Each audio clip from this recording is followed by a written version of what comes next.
UDF സർക്കാര് അധികാരത്തില് വരുമ്പോള് പി.കെ. കുഞ്ഞാലിക്കുട്ടിക്ക് കാര്യമായ പദവി തന്നെ ലഭിക്കുമെന്ന പ്രതീക്ഷയില് മുസ്ലിം ലീഗ്. കുഞ്ഞാലിക്കുട്ടി മന്ത്രിസഭയുടെ ഭാഗമാകുമെന്നും നല്ലൊരു സ്ഥാനം അദ്ദേഹത്തിന് ലഭിക്കുമെന്നും മുസ്ലിം ലീഗ് സംസ്ഥാന അധ്യക്ഷന് പാണക്കാട് സാദിഖലി തങ്ങള് പറഞ്ഞു. മന്ത്രിസഭാ രൂപീകരണത്തില് ചോദിക്കാതെ തന്നെ ലീഗിന് അർഹമായ പ്രാതിനിധ്യം ലഭിക്കുമെന്നും അദ്ദേഹം കൂട്ടിച്ചേർത്തു. കുഞ്ഞാലിക്കുട്ടിക്ക് ഉപമുഖ്യമന്ത്രി പദം നൽകണമെന്ന ആവശ്യങ്ങള് മുൻപ് ഉയർന്നിരുന്നുവെങ്കിലും പദവിയെക്കുറിച്ച് കൃത്യമായ വെളിപ്പെടുത്തലുകള് നടത്താന് തങ്ങള് തയ്യാറായില്ല. എന്നിരുന്നാലും ഭരണതലത്തില് അദ്ദേഹം ഏറ്റവും ഉയർന്ന സ്ഥാനങ്ങളില് ഒന്നിലുണ്ടാകുമെന്ന ഉറപ്പാണ് തങ്ങള് നൽകുന്നത്.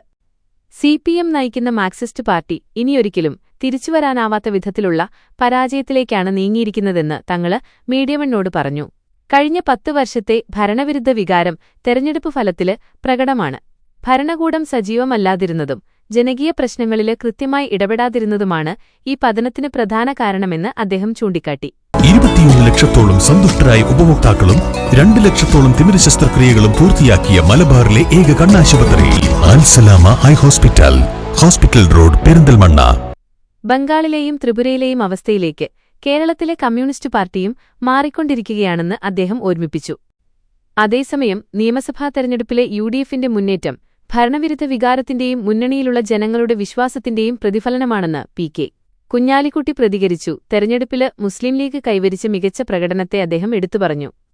ലീഗിനെ സംബന്ധിച്ച് ഇത് ചരിത്ര വിജയമാണെന്നും കുഞ്ഞാലിക്കുട്ടി പറഞ്ഞു. UDFും മുസ്ലിം ലീഗും തമ്മില് വലിയ വിശ്വാസത്തിലാണെന്നും കുഞ്ഞാലിക്കുട്ടി കൂട്ടിച്ചേർത്തു. പുതിയ മന്ത്രിസഭയിലെ ലീഗിന്റെ പ്രാതിനിധ്യം സംബന്ധിച്ച ചോദ്യങ്ങൾക്ക് അതിപ്പോൾ ചർച്ച ചെയ്യേണ്ട വിഷയമല്ലെന്നായിരുന്നു അദ്ദേഹത്തിന്റെ പ്രതികരണം.